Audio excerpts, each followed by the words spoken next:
오늘 우리에게 주신 하나님의 말씀은 고린도전서 9장 1절부터 12절까지입니다. 함께 읽겠습니다. 내가 자유인이 아니냐 사도가 아니냐 예수 우리 주를 보지 못하였느냐 주 안에서 행한 나의 일이 너희가 아니냐 다른 사람들에게는 내가 사도가 아닐지라도 너희에게는 사도이니 나의 사도됨을 주 안에서 인친 것이 너희라. 나를 비판하는 자들에게 변명할 것이 이것이니 우리가 먹고 마실 권리가 없겠느냐. 우리가 다른 사도들과 주의 형제들과 게바와 같이 믿음에 자매된 아내를 데리고 다닐 권리가 없겠느냐? 어찌 나와 바나바만 일하지 아니할 권리가 없겠느냐? 누가 자기 비용으로 군 복무를 하겠느냐?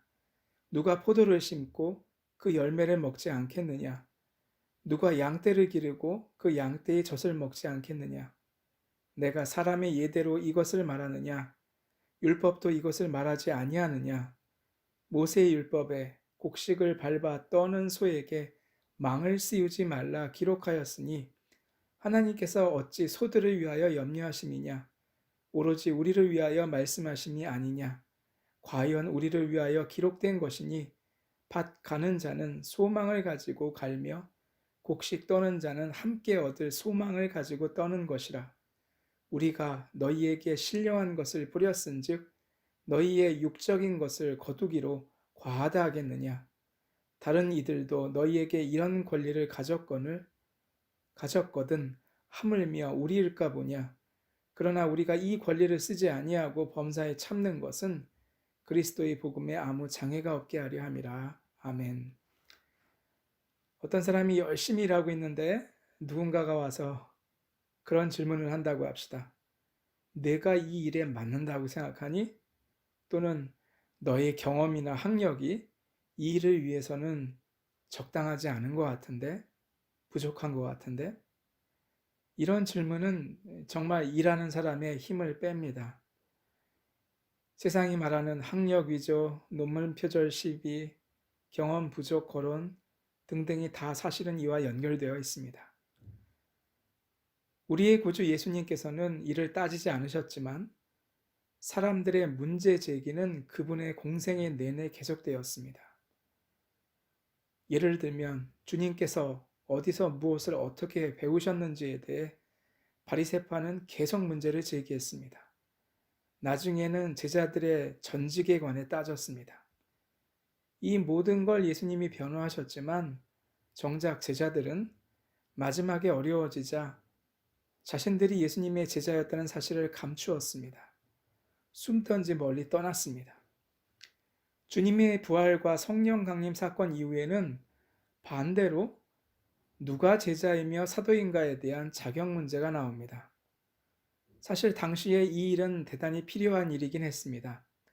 갑자기 여기저기서 내가 그리스도라 또는 내가 그의 제자이다 말하면서 이상한 이야기를 하는 사람들이 있었기 때문입니다. 그래서 예수님의 제자들은 선교와 함께 주님의 삶과 말씀을 정리하는 일도 시작했지요. 우리가 알고 있는 마가복음도 베드로의 설교를 마가가 받아 적어 그렇게 정리하는 가운데 기록된 걸로 알려져 있습니다. 그런데 이런 일이 예기치 못한 문제를 발생시켰습니다. 바로 바울이 정말 사도인가에 대한 논쟁입니다.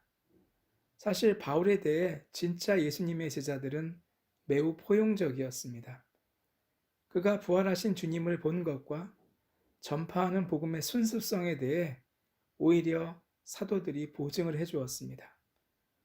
같은 분을 본 경험과 같은 진리를 가지고 있다는 것을 사도 바울과의 대화 가운데, 기도 가운데 확실히 알았기 때문입니다. 문제는 사도 바울을 싫어하는 사람들이었습니다. 그들은 사도의 이것저것을 모두 문제로 삼았고 이를 들었던 고린도 교회 성도들도 심하게 흔들렸습니다. 바울의 입장에서는 서글프지요. 고린도 교인들이 누구를 통해 처음 신앙을 배웠는데, 그런데 그보다 더 마음 아팠던 것은 복음에는 계급도 조건도 없다는 진리의 기준이 흔들린다는 사실이었습니다. 누가 전한 복음이 더 옳고 좋으냐는 예수님의 입장에서는 상상도 하실 수 없는 거였습니다. 전하는 사람의 역량이나 계급에 따라 복음의 가치가 달라진다면 예수님은 이에 맞추어서 제자들을 뽑으셨겠지요. 그러신 적이 없습니다. 복음은 순수한 하나님의 선물입니다. 맡은 사람은 단지 전달할 뿐입니다. 사도 바울은 이 그리스도의 복음에 아무런 장애가 없게 하려는 인내로 이 의심을 이겨내며 복음을 전했습니다. 즉 진정성으로 승부를 보았습니다. 그는 스스로를 매우 낮추었습니다. 남과 비교할 때에 충분히 취할 수 있는 것들을 내려놓으며 오직 복음에만 집중했습니다. 예수님은 복음을 전하시면서 가룟 유다가 시험에 들 정도로 부족한 성도들의 공개를 받으셨습니다. 하나님이 주시는 것과 이를 통해 사역을 꾸려가셨습니다. 사도 바울은 그런데 아예 자신이 직접 일하며 복음을 전했습니다. 예수님이 십자가에 달려 돌아가실 때에 없었던 베드로는 자신이 십자가에 달리게 되자 거꾸로 매달리게 해달라고 요청한 기록이 나옵니다. 주님의 제자로 예수님보다는 더 낮아지기를 원한 거지요. 주님의 신들매를 풀지도 감당치 못하겠다는 주님의 신들매를 풀기도 감당치 못하겠다는 세례 요한의 고백이 곧 제자들의 고백이었습니다. 우리에게 필요한 것은 바로 이 고백의 진정성입니다. 여러분은 이 진정성을 증명할 만한 무엇인가가 있으십니까?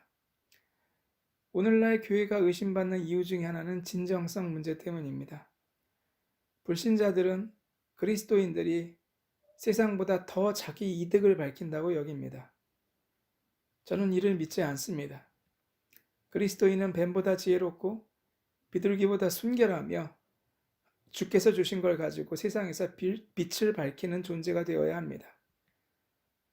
그 안에서 삶을 위해서 노력하고 애쓰는 건 문제가 없습니다. 그러나 하나는 되돌아보아야 합니다. 우리가 주님을 믿기에 무엇을 포기하고 헌신하고 있는지 생각해 보아야 합니다. 개인적으로 현대 그리스도인들에게 이 진정성을 위해 정말 내려놓아야 하는 것은 자존심이라고 생각합니다. 우리는 종종 세상 일을 할 때에도 하나님의 일을 할 때에도 자기 자존심을 앞세웁니다. 주님도 사도 바울도 하지만 자존심 문제는 정말 하나님 앞에서 내려놓으셨었습니다. 대신 복음의 순수성에 대한 변호에서는 한치도 밀리지 않았습니다. 그것은 복음 전파자의 생명이기 때문입니다. 여러분과 저에게 그 헌신이 있기를 원합니다. 자존심은 내려놓읍시다.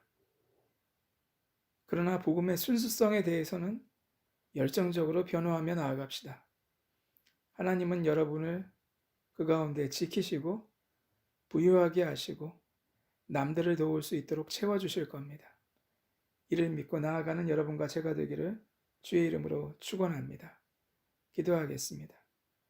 하나님, 수많은 삶의 과정 중에도 오직 주님을 믿고 정결한 삶을 살아가도록 하시고 어려운 사람 만났을 때 돕기를 주저하지 않게 하여 주시옵시며 오직 하나님께로부터 받는 그 인정과 우리에게 내려주시는 은혜가 오늘도 우리의 삶에 가득 차게 하셔서 넘어지지도 쓰러지지도 않으며 오직 하나님 붙잡고 나아갈 수 있도록 축복하여 주시옵소서. 주님이 우리의 모든 것 되시며 우리 기업의 전부 되심을 믿습니다. 감사드리며 예수 그리스도의 이름으로 기도합니다. 아멘.